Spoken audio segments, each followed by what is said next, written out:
Živijo, tukaj Simona. Danes naredimo položaj deske. Ta položaj res dobro krepi celo telo. Tako da pokazala bom dve variaciji. Ali da aktivno odrivamo od dlani ali pa potem na podlahtih. Začnemo s položajem mize, torej dlani pod ramena v širini ramen. Že zdaj se aktivno odrinemo od podlage, lepo rame stran od ušes, vrat podaljše hrbtenice, popak proti hrbtenici. Kar fino aktiviramo, iztegnemo najprej eno nogo, peto potisnemo nazaj, pa še drugo. Kar stiskamo notranje stegenske mišice, zdaj pa smo pozorni na to, da zadnjica ni dvignjena previsoko ali prenizko. Torej, kada smo v eni taki klopci. Kar lepo zadržiš. Seveda dihamo, če smo v položaju dlje časa, bolj v prsni koš.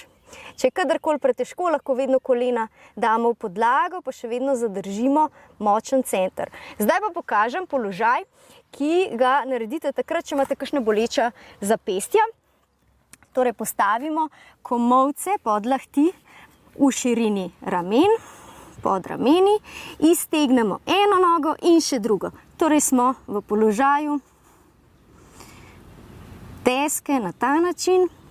Tukaj mogoče še malce bolj začutimo močne roke, ker dihaš. In počasi, eno koleno dol, drugo koleno dol. Zasedemo na pete, namaste.